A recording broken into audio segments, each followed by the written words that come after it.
welcome, ladies and gentlemen, Miss Hannah Arnold. Yay!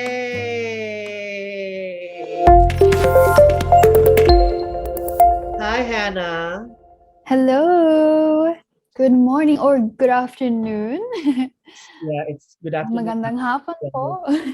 I love it. How are you? Oh my God, has it sink in that you are Binibining Pilipinas International? Actually, for the first few days, it was a dream still. And I think I was still so tired from the week of rehearsals that even though I was getting so many notifications, I was like, oh, okay. But then we had an official photo shoot 2 days ago. And when I was with the other beautiful queens and we had our crowns, that's when I realized, wow, I am Binibining Pilipinas International for 2021. Wonderful. Oh my God, that's so exciting. Okay, so do you think that your experience in the past has created this readiness in you? Yes. Can I explain my pageant journey here Of or course, of that's course. So okay? this is not Mhm. your first pageant. I think it's been written all over, but this is the Yeah. first time you're going to talk about it. And of course, maybe to all your Phil Aussie pageant fans. Hello to everyone, my Filipino Australian fans. Thank you so much for the support. So, for those who don't know, my first ever beauty pageant was actually Baby Queen 2002, and this was held in San Fernando, Masbate.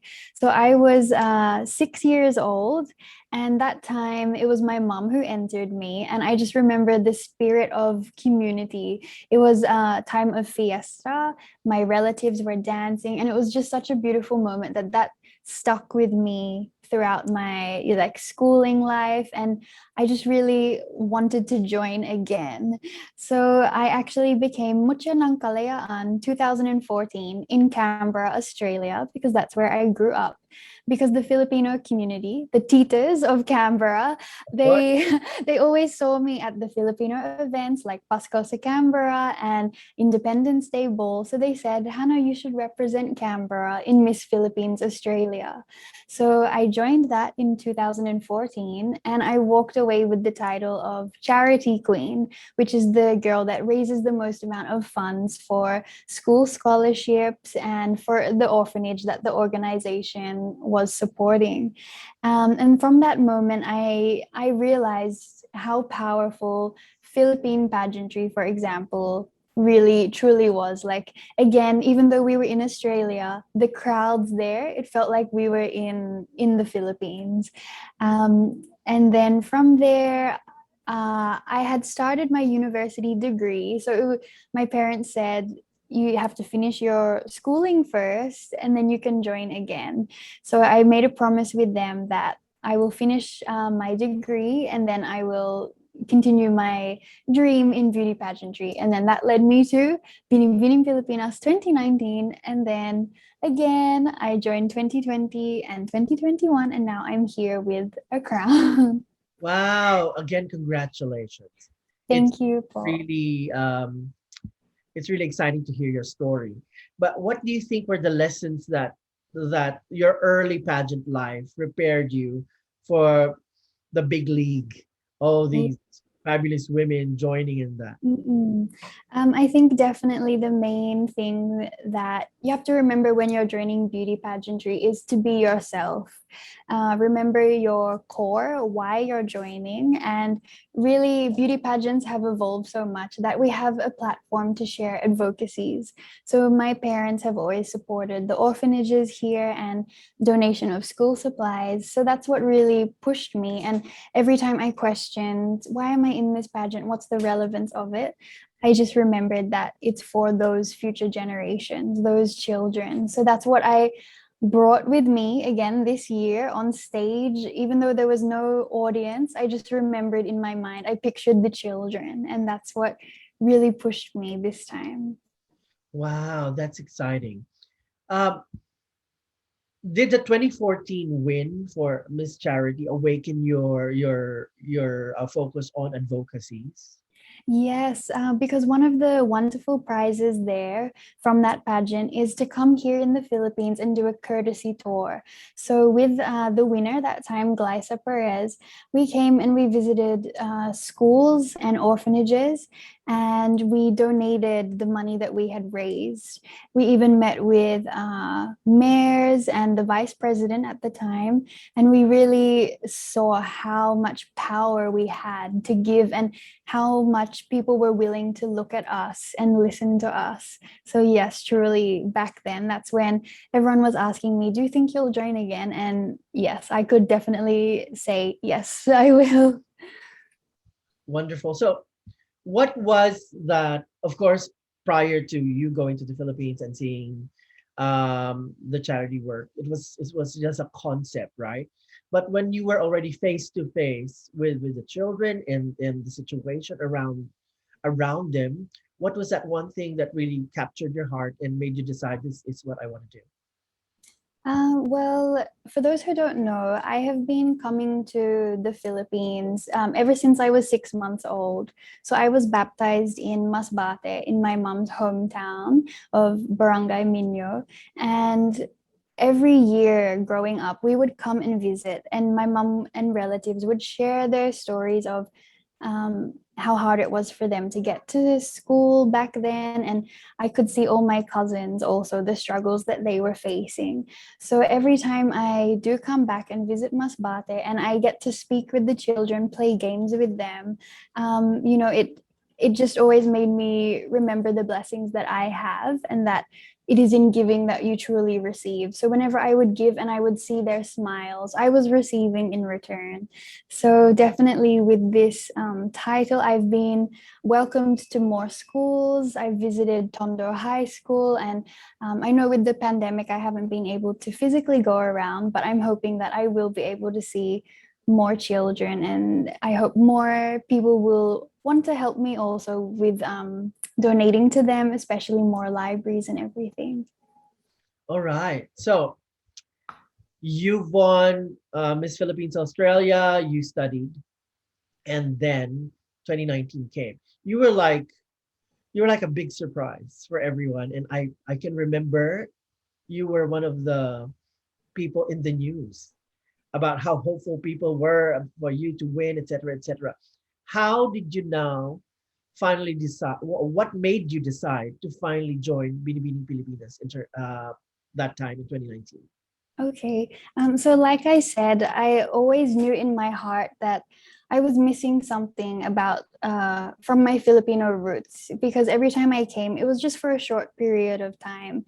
So my parents always knew that I wanted to live here in the Philippines, but because we made that promise that I would graduate first, the timing of it, Atipia Wurtzbach had won. I had seen Bea Santiago. So many queens were winning, and their voices were really being heard, that I realized maybe when I come to the Philippines, I can join the pageant at the same time. And maybe that will help me grow and work on my weaknesses and develop my strengths. So it was really some family friends who also encouraged me, you should join. So back then, it was sometimes I was thinking, should I, or should I just, travel around the Philippines first? But after 2019, when I didn't win, that night already, I knew I wanted to come back again. So, yes, I'm so glad that I've joined Binibining Pilipinas. Really, really good decision. And for people out there who are now following your story, you graduated with a very interesting course. Yeah. Every time I hear it, I would think CSI and all that. Yeah. There's a background of what it really is and what you're working, right? And what what Yeah. what it led you to do after. Okay, so you're right. Is if you do hear forensic science, you think of SOCO, scene of the crime, operatives, or CSI. Something that's super funny is my first lecture, the professor said, "Who watches CSI?" And we all put our hands up. And then he said, "This is nothing like that." And a lot of people walked out. It was so funny because obviously in CSI, they arrive in helicopters, fancy outfits, and then they solve the crime in like 5 minutes. Pero forensic science, there's so many different aspects of it. There's forensic chemistry, toxicology, but for me, I really wanted to be one of the crime scene investigators. Wow. Yes, so this involves actually being there at the scene of the crime, taking the photographs, taking down everything that you can see. Because growing up, I don't know what it is, but there's so many little things that capture my eye. I've always been told that I'm such a curious person. So I think that if I was at the scene of the crime, I maybe would be able to spot like a little hair or a little fiber or a little piece of dirt. So I haven't actually worked within forensics yet, but I have worked in other science fields. So I was working as a sleep scientist, which is where so it's still community related, and it's where I was helping people treat their sleep apnea and health problems. So another aspect of it, but again, it's for the people, and that's really what I love about science. Oh my God. Curiosity is a sign of I love it.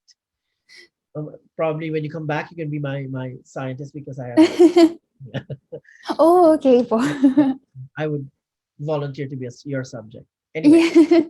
so graduated from school and you now went back to the Philippines to join Binibining Pilipinas. Did you apply yourself or did somebody get you to join Binibining Pilipinas? Mm. So actually, I do have to give a shout out to, in case he's watching or anyone who knows him, Tito Boyong. He was my hair and makeup artist in Miss Philippines Australia, and he wanted to kind of start his own little camp here in the Philippines. So I became his muse, and with his friends Tito Ito and Kuya Don, we started our own little independent training. So in 2018, no one really knew that I was here. We were keeping a low profile, just not to, you know, have too many high expectations or anything. We just wanted to make sure I was truly ready before we announced I was joining. So it was really them that they believed in me so much that they were like, we think you're ready to apply. And in 2019, I was actually the first girl to apply. So I think I was trending a bit because everyone was like, who's this girl in this orange dress? She's in Araneta City. She's the first to apply. So it really went viral that time. So I truly appreciate their support. And then after that, I did join Aces and Queens, another camp here, because we felt like I needed a lot more training, and because they were already established, there was a lot more that they could offer. But again, I truly appreciate Tito Boyang, Tito Ito, and Kuya Don. Yeah, without them, there wouldn't be any Hannah Arnold in our Yes. midst. All right. Mm-mm. So you were getting ready in 2018, but the Yeah. Philippines has been making waves since 2010, and Yes. we've been considered a powerhouse. Was there any part of you just was like scared or stressed or nervous about what you're going to get into?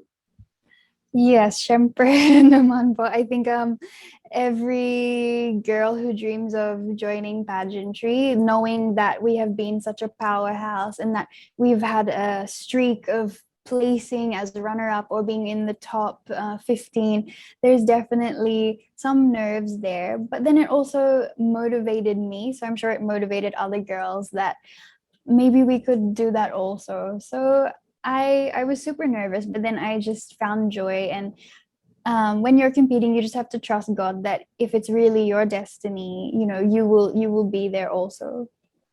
Cool. Okay. So 2018, everything's happening and you're getting ready. You're like the secret weapon. How hard was the training that you had to go through to to get into the 2019 pageant? Okay, so being the independent candidate with my team, obviously I was the only girl that was being trained. So actually, my trainers came and stayed in the house of my tita, and every morning, 8 a.m., we would go down to the basketball court. We didn't have a studio or anything. We would just go to the basketball Wow. court. Our kapitbahay would share half the court. They would be playing basketball, and then I would be on the other side in my heels. I would also practice balancing the banga because that was my talent portion, and it helped me with my posture.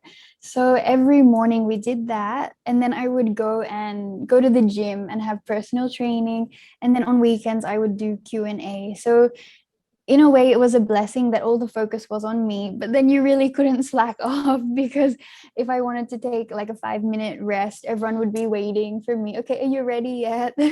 So it's different compared to the training now where I'm in a group and each girl can have some alone time. But yeah, I definitely think if it wasn't for that mixed with my training this year, I definitely wouldn't be as confident or as presentable as I am now. Yeah, that's crazy. The training now is pretty much full on. Yes. And pageant ladies are like athletes. So Yes. it's because you don't have to just prepare yourself mentally, physically, but also physically and the discipline in, oh my God, how long have you not eaten cake?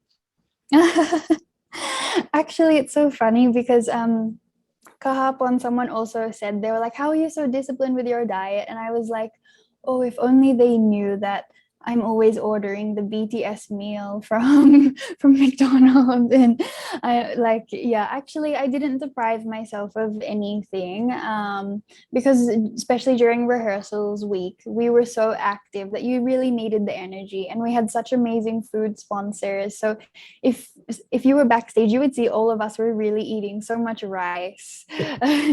You just have to balance it and drink lots of water and have enough sleep. So yes, we didn't deprive ourselves of anything.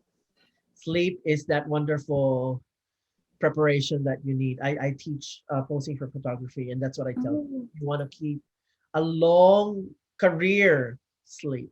yes. Don't stay up until they pay you more than $1,000. So, wow, you had that training. That basketball court story is precious. I see. Yes.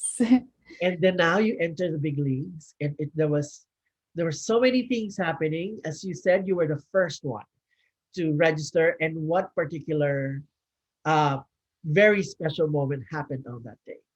So, for those who don't know, something that was incredible was Catriona Gray, our reigning Miss Universe that time. She was actually here in the Philippines and she was staying in Araneta that day.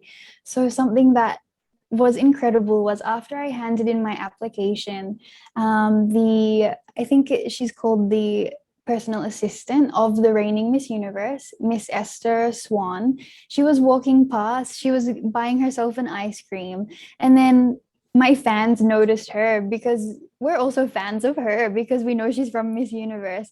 And then she was asking them, who's that girl? And then they explained that I was joining, and she came and approached me and had a picture, and that super motivated me. I saw it as a sign that, oh, maybe I can be a queen just like the queens she's looked after, like Ati Pia, Catriona. And yes, that picture just, I always looked at it during that time to remind myself that maybe one day I can work with her.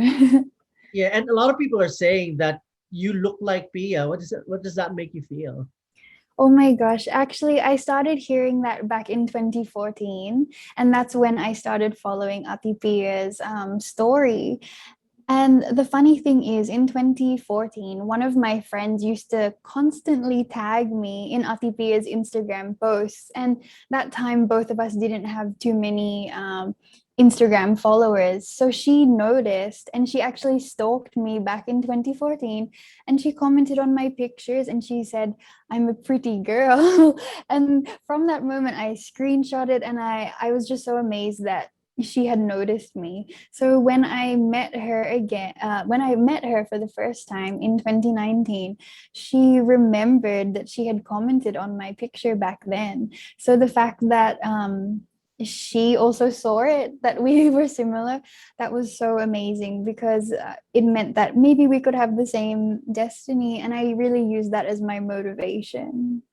Wow. So there were so many signs that really powered you up Yes. for the 2019 pageant. Arriving in the final stages of Binibining Pilipinas, the competition proper, what did you realize? Was it everything that you hoped for, or were there surprises, or were you like, were there certain times that you were disillusioned? What was your experience like? This is for 2019 po. Yes. Okay. So I guess because of my independent training where I was always alone, I didn't really know how the other girls were on stage and how powerful they were. So it was kind of a disadvantage when you're by yourself. You know, you're so confident and everything. But once I got onto that stage and I realized that they were so smart, they had incredible backgrounds, and their passerella was amazing. That's when I started, I got very nervous, and I think it was very obvious that night. I was so, grateful for my trainings and everything, but just compared to how those girls were, I realized, okay, I'm not yet ready. I didn't quite know myself enough, whereas these girls had joined a few pageants before, or they really had personality development that they were ready to be the representative. So I accepted that that night, that okay, I'm not quite yet ready to represent other people. Yeah. So we have the saying that there are some candidates who are halimaw, or they're monsters on stage. Was there was there a particular candidate that you were like, oh my God, she's so crazy good? Definitely Gazini. Oh my gosh. Every aspect of the competition that year, she slayed, and the way she would just move her hair. Oh my gosh. It was amazing. I remember before we went out on coronation night, I was seriously fangirling, even though we're the same age and we were always together. I was just so amazed by her beauty and just, yeah, how she moved. She really captures everyone's eyes. Yeah. So everything was probably going as planned. You're there, you're competing, you're seeing people, you're getting inspired, etc. You had all the signs. There was even a controversy about your national costume, right? So you were out in the news almost every day. And the finals and the coronation night happened. Um, what was your experience when you found out that you didn't make it? Actually, I kind of accepted. I kind of knew after my question and answer that, okay, I didn't share the best message that I wanted to, because that's really the moment that the girls finally get to speak, because not everyone watches the pre-pageant activities. And I know that a lot of people from other countries just tune in for that coronation night. So really, if you just looked at that one night, you can already tell that there were other deserving girls. And so I already accepted that. I guess the heartbreaking thing was when I wasn't cold, is just I straight away thought about my parents and everyone that had sacrificed a lot. For me, I accepted it, but I just couldn't accept that I had let them down. But as soon as I got off that stage, I already told my mom I'm coming back again. Wow. That, Yes. yeah. So putting that into perspective, people don't see we only see the coronation night, right? But the actual competition happens from day one, even Yes. prior to day one that you sign in, right? Yes. What were the grueling parts of your in your first experience in Binibining Pilipinas Mhm. that really made a mark and made you decide that you're going to do it better the Mhm. next time you join? So, for those who don't know, in 2019, we had 3 months as candidates. So, this requires everyday activities within Araneta, out of town experiences. And the thing that I enjoyed so much was getting to know the other girls, because whenever I come to the Philippines as a holiday when I was growing up, I was always only with my relatives. So the fact that I got to make friends with 39 other girls, that really made me realize that there's so much more to learn and gain from this pageant. And for those who don't know, there's so many amazing stuff behind the scenes. So we have these guys called the Kuya Black Boys. They act as our like titos backstage, and then there's also the lady guards like Ati Jen. They seriously become your family, and there's a saying, once a binibini always a binibini. So really, it was really all of those people that made me want to come back and keep on making memories with them. All right, and that you did. Uh, Yes. so as you said, immediately you made up your mind you want to join again. Mm-mm. Then 2020 happened, and it's it's hard enough to train for a pageant, but harder to train in a pandemic. What was your experience like? Okay.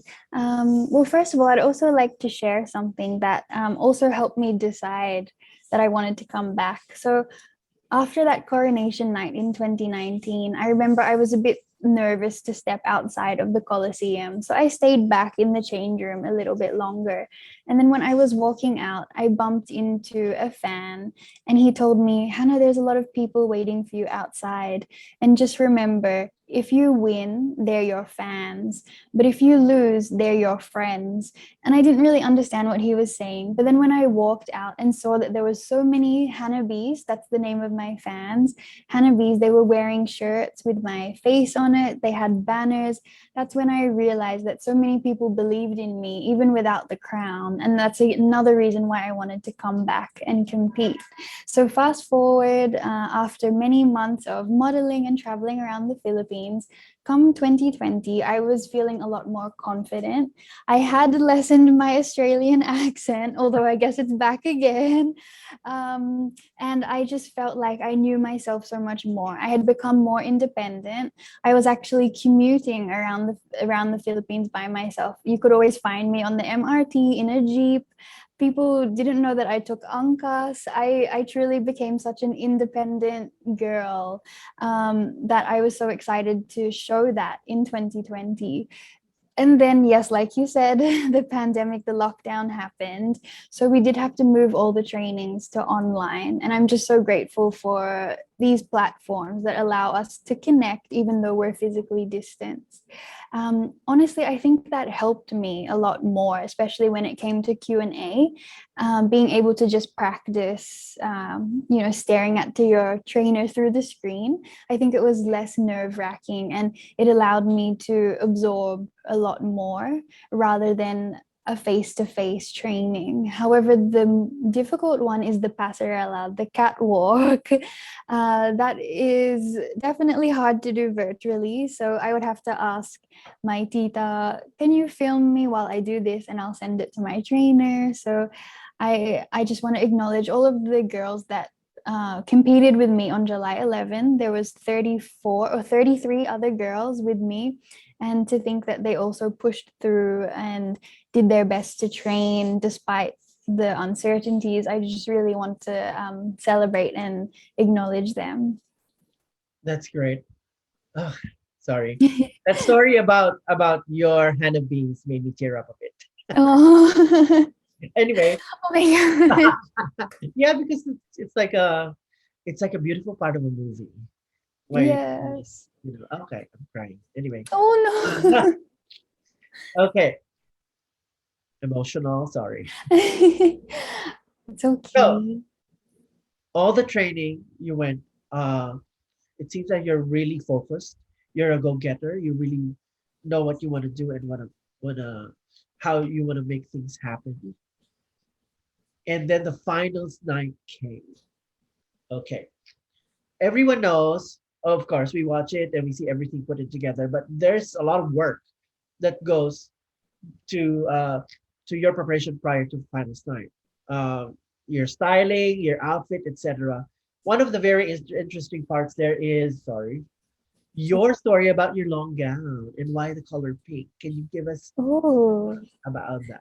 yes. So, if you do compare my gown to 2019, the color is definitely different. So, pink is actually my favorite color. My bedroom growing up was pink. If ever someone gave me a present, it was always something pink, super girly. I think this love for the color pink was because I used to do ballet, and the outfit you wear for ballet is a pink leotard, pink tutu. So it's just always been my favorite color. And when I asked Sir Leo Amadal if he would be my gown designer, because we really made a nice friendship, because he's also from Masbate. It's a Um, spectacular job with the details. Yes, he asked me what color I wanted, and fans were actually saying I should wear red, but he asked me what color I want, and I said, well, pink is my favorite color. And then from there, we started putting together designs and bits of pieces that I wanted, and oh my gosh, just the way that he executed this, it's incredible. What people don't know is it's very heavy, that dress. So actually, when we had to hand it in during our rehearsal week, the kuya, his hand was like whoop with the coat hanger, because it's super heavy. But The oh my beadwork. gosh, yes, like oh my gosh, I want to say thank you to him and the ates who really, oh my gosh, they put so much love into it. Yeah. And I think you succeeded in showing two different sides of you. When you entered, you're like a young girl, like Yes. fresh, etc. But when you took out the skirt, oh my God, you were a goddess. I loved it. Yes. So I'm not That sure was if yes, I'm not sure if everyone heard the voiceover, but I'm so grateful that the production team allowed us to do a voiceover for that special moment. So my voiceover said, through my biggest milestones in life, I've always had a touch of pink with me. So in my reveal, I use this to represent my transformation through life. So just like you said, as I enter, I'm like a debutante. Um, you know, and then yeah, when I took it off, I wanted to show that I have grown up since my last stint in Binibining Pilipinas. Although I did almost trip, I'm sure everyone can see it, but my trainers have been incredible, that when it happened in the training, they just kept on saying push through, that happens in life, you just learn from that little mistake. So I just kept on smiling, and I super enjoyed the night, and I'm just so grateful everyone appreciated it too. yeah, it's lovely. The the the the the reveal, the turn, everything. It was really refreshing. It's gorgeous. And the Thank last you. shot was perfect, where you swayed it to your side and Oh, yes. love it. Thank Oh you. my God. Are you now making this like a signature that you want to bring to Miss International? Like a Actually, transformation, a reveal of some sort?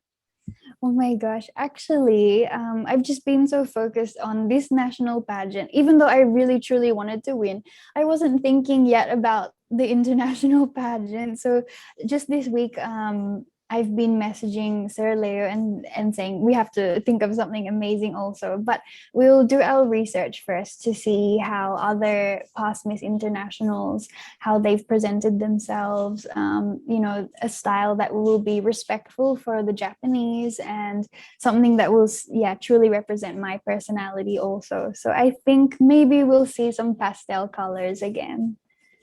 All right. Were there during pageant night, were there signs for you that made you like that powered you through the whole Mhm. pageant? Were there things Well, you saw and that you felt? so, for those who don't know, in 2018, Atiza, who won Miss International, and then Miss International first runner up, her number was 17. Mhm. And then Patch, who is also one of my closest friends, her number was 17 in 2019. Actually, my number originally was 21, but when unfortunately six other Binibinis had to resign due to the uncertainties of the pandemic, my number shifted and I was given number 17. So Hmm. a lot of people were saying it's a sign, maybe Hannah will be back to back to back for number 17.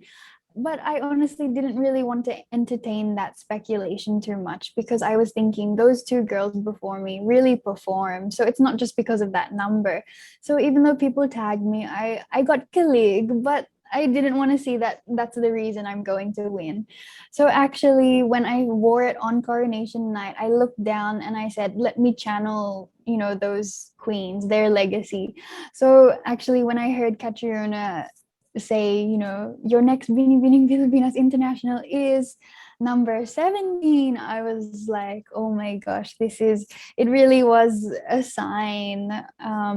Yeah, it was just incredible. Oh my God, I could imagine the excitement that you were going through the whole time. Plus, you have really, really good hosts, and Catriona Yes. and Nicole, who I know from several years before, and they're really pretty good. Yes. Did you get advice from these two ladies?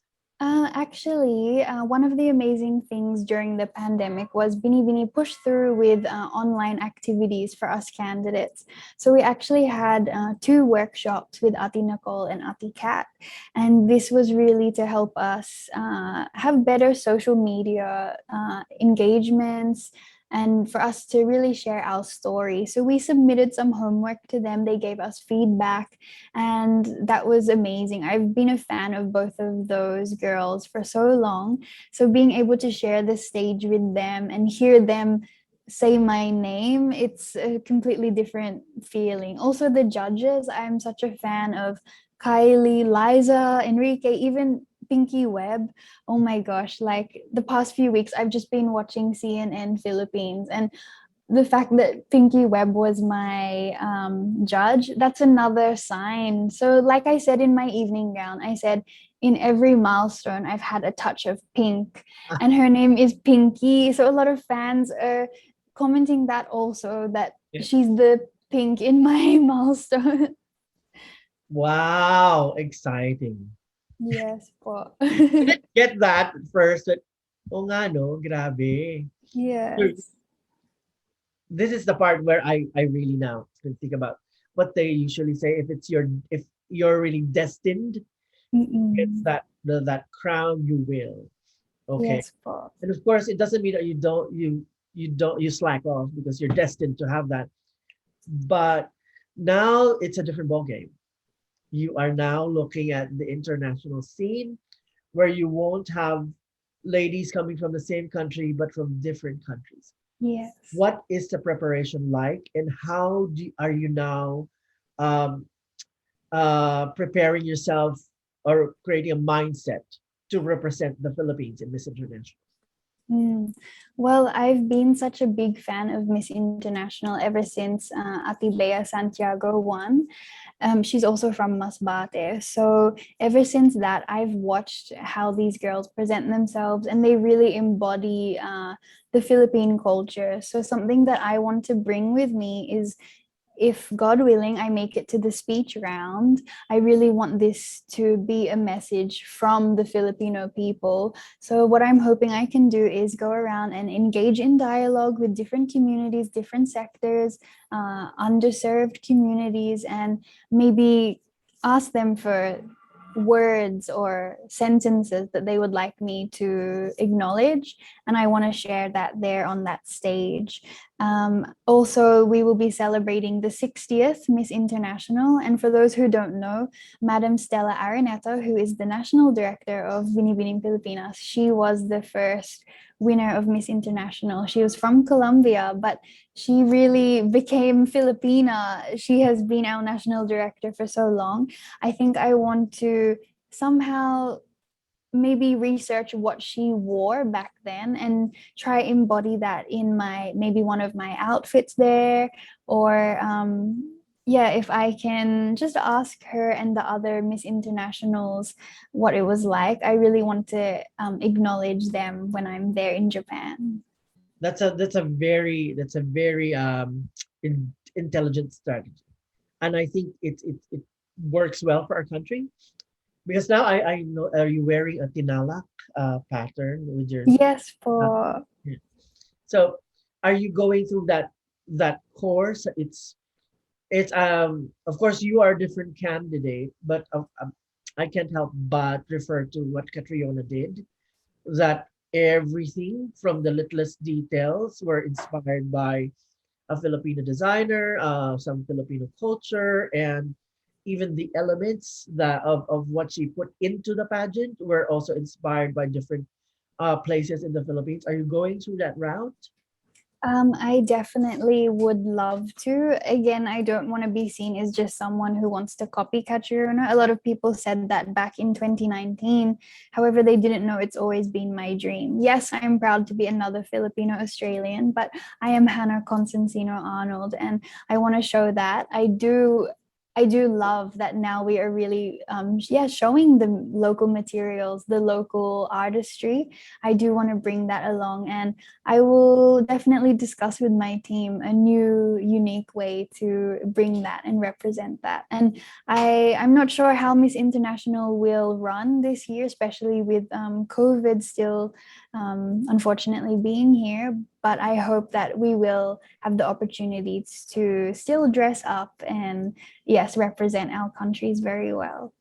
Yeah, that's pretty much happening right now. We're in lockdown Yes, oh in my New South gosh. Wales right now, and it's really grueling. Victoria just declared a lockdown Oh wow. themselves, and My ate is in Victoria, so yeah, and Queensland, well, they're also locking their state from any visitors coming from New South Wales and Victoria. wow. That's fun. Oh my gosh. So there, um, it's very exciting and very. I'm sure these are opening doors for you, opening your mind, etc. But Miss International is a title that the Philippines is very familiar with. We've been winning that title for so long, and it's pressure enough that you're going to another country with a different culture, but also people are expecting you to bring home the crown. What is your game plan there? Well, actually, for those who don't know, I studied Japanese in high school.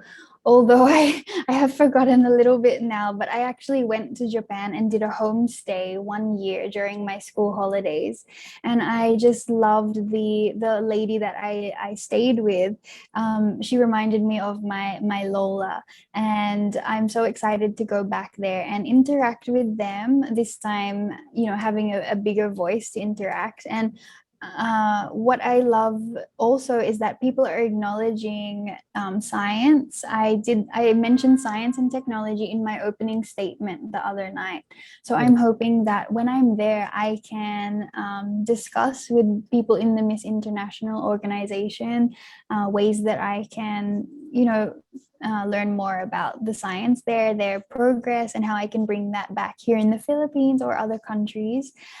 So that's one of my goals. Obviously, I do want to bring home the crown, but if I can learn other things like about the science and education there, that will already be a great dream come true for me. And I do hope I can bring home the seventh crown for the Philippines. Claim it. Thank you. Thank Claim you, it. Paul. You wear it now. You have it. All right. Miss International is coming closer. When is it actually happening? In I believe they're still finalizing the schedule and the location, because usually it's held in Tokyo, but I've heard talks that it might be in a different city just to make sure it's less crowded. I believe might be in November, po. okay. Wow. So there's a lot of things going on right now. Are you the type who would go back to the video of your competition and point out parts where you could have done better? Actually, yes. Back in 2019, I was too shy to rewatch my performance. Actually, I haven't actually watched that whole night again because I really knew that I didn't do well. So I just watched the clips of me and I knew already where I had failed to represent myself well. This year, I am proud of how I represented not only myself, but Masbate. We weren't wearing the sashes, but I really carried Masbate across my heart that night. I'm so happy that I just enjoyed myself. But I have been watching little clips now and I know exactly where I do need to improve. For example, also my passerella, my walk. It is who I am though. I'm not really a super fierce girl. I actually don't post much in swimwear. So definitely when it comes to the swimwear round, I'm not so confident there. And I can see that I also moved quite quickly. I wasn't spending too much time in front of the camera because I do get shy in that aspect. So I definitely will research and definitely train. Of course, and we all wish you good luck there. You know how big pageants are in the Philippines, and so also here in Australia. You know how many pageants we have in a certain year, different ages, Yeah. etc. For those who are, for all your Filipino Australian supporters who would also want to see themselves winning a pageant and probably making a difference somewhere in their advocacies, what are the things? Can you give me three things that they should remember Mhm. in Um, they have to do this pageants? okay. Like I said before, number one, just be yourself. Everyone else is taken. Pageantry has changed so much that people are willing to listen to you and your story. Don't be afraid to show your background. Now we're more accepting of the infinite variability of women, our different skin colors, our heights. Don't be afraid to truly be yourself. I know some girls do prefer, also to wear contacts and things like that, but you are beautiful. So be yourself. Number two, there's going to be a lot of people that want to tell you different things, and it can really get into your mind. Just have that core team, those core people, because those that matter don't mind. They will allow you to grow and learn. They will hype you up when you need, but they won't force you to do something you don't want. So be yourself, have that core team. And thirdly, just enjoy it. I think where I went wrong in 2019 was I was again trying to be someone else. I was so focused on the crown that I didn't enjoy. I didn't get to know the other girls as much. So be yourself, have your core team, and just have fun. Oh, Hashtag it's more fun in the Philippines. oh my God, people would get into fights because of pageants. So Yeah. it happens, and it is more fun because you know the situation here in Australia. Even the Miss Universe, well, they're gaining ground, but I work in a well, I work for a modeling school, and they say pageant ladies are not as sought after as models. So I hope it changes in the next few years. Yes, actually, I'm such a fan of Maria, Miss Universe Australia, and Priya, the Yeah, previous winner. I have been messaging both of them on Instagram. I love that they're showing that Australia is so diverse. I'm Maria, so glad. oh my God, she's Mm-mm. big. I mean, Amazing. big. You know Yes. what I mean? I hope people forget, there's so many misconceptions about beauty pageants, and I think that's what's unfortunately happening to a lot of other countries where they're just so closed off. They're not willing to actually listen to the girls. So I hope that they see it's not just a physical beauty pageant. We are beyond beauty. And I think that's something that Binibining Pilipinas is advocating for the new Yes. beauty. What is it Yeah. about? Actually, so the hashtags, yes, for Binibining Pilipinas have been hashtag Beyond Beauty, hashtag No Filter, and hashtag New Beautiful. So it's about obviously adjusting to the new normal, which includes protocols and staying safe from COVID, but it also means that we are trying to still remember the Bayanihan spirit, that we are a community, that this new normal means we're going to be working together, stepping forward, thinking more about our community. Although the pandemic brought so many uncertainties and unfortunately divided some of the communities, it also showed us where we need to improve. So going forward, I believe us new set of queens, we really want to make sure that the future generations have a new, beautiful future. Love it. Oh my God. 100%. You're the best. You got through that. I love it.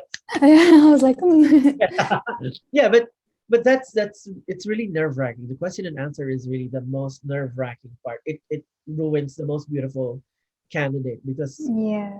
people don't see the hundreds of thousands of people watching live, and they know that people are watching from different countries.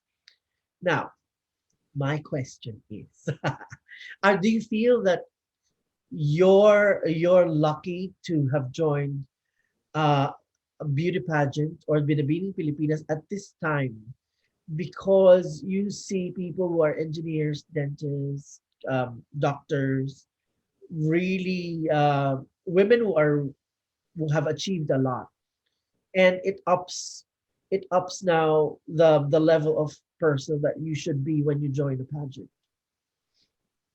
Um, I definitely think that that's the great thing about pageantry now, that we are willing to show that women, can balance work and being beauty queens. We can manage a household, we can do a lot. We're more than just the pretty faces. We have, stories to tell. We studied, we had a lot of sacrifices too. So definitely I am glad that I think this really was the perfect year to join, especially again, bringing up science. We realized how important it is. I want to say thank you to the scientists that discovered the virus, of fighting the virus, and of course, developed those vaccines. So definitely, even yesterday, I was talking with Tita Liliana. She's from BPCI, and the Department of Science and Technology actually thanked me for mentioning science on coronation night. So we are already preparing to collaborate with them, and I'm very excited for that. Wow, that's wonderful. We're all excited for you, Thank you, and Paul. it's a very exciting time for you. So we here at Australian Filipina, in behalf of our editor in chief Michelle Baltasar, and one of our writers is Miss Violi Calvert, we congratulate you for bagging the crown and being a very good Thank you. example. We can't just tell you enough how excited and hopeful we are for you. So I'd just like to ask you now, what do you have any message for all your Filipino Australian fans who are Yes. definitely rooting for you up and down and screaming their heads off for you to get that crown? Thank you. Maraming salamat po sa inyong lahat for your support ever since 2014 when I joined Miss Philippines Australia.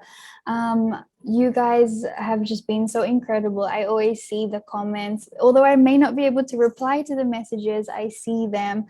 I feel the spirit of you guys. I am so proud that I was able to grow up in such a beautiful Filipino community in Australia. I'm so excited to come back one day when restrictions are eased. Unfortunately, it's a bit hard at the moment. I'm so excited to celebrate with you all because this is also for you guys. Although I am representing the Philippines, truly, I'm so proud to be Filipina Australian. And actually, yesterday when I was given the schedule and it said Hannah will have a Zoom meeting with Filipino Australian magazine, I got so excited. So I'm so grateful that I was allowed to do this interview. And again, maraming salamat po sa inyong lahat. Yay! And we're very excited for you. And we're very thankful that you got this chance. You gave us your time so we can talk to Of you. course. Maybe in the future we can do another interview about updates on what's happening, or when you Yes. bring home the crown as Miss the new Miss International. Yeah, we're claiming it for you. Thank you, And Sana. we really pray that everything goes well for you. So with that, thank you very much and Thank you. all the best from Straya there. And for all our viewers, where can they catch you? Where can they follow you? Do you have what links do they have to go to get updated on what's happening with you? Okay, well, definitely number one, you'll get all the updates from the official Binibining Pilipinas Instagram, Facebook, and YouTube. I believe we have a lot of content coming out. We even released the official photo shoot of us new six queens yesterday. So you can follow those. But for my personal pages on Instagram, it's Arnold Han underscore because people would always call me Hey Arnold. So Arnold Han underscore. I have a Facebook page. It's Hannah Consencino Arnold, and a Facebook profile. It's Hannah Arnold. I'm not sure if it's reached the friend limit yet.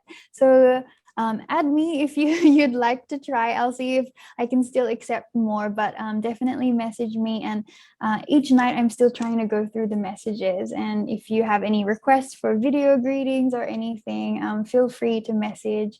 I'm very happy to listen to your stories also. Yay! So I will definitely send you a friend request. Yes. All right. So with that, thank you very much again for taking this time to view this very fun interview. I love it. You're a very exciting person. That's why good things happen to good people, and you are one of those. You wear Thank you. the crown. And Thank you for. with that, goodbye everyone, and watch out for our next interview. This will be coming out soon, and more updates on Hannah's Binibining Pilipinas International 2021 journey. We'll put it up here. So if you want to send somebody personal greetings, send to us. Tell them. So bye bye, and more power and more excitement for you, Miss Hannah R. Thank you. Thank you po. Bye, ingat.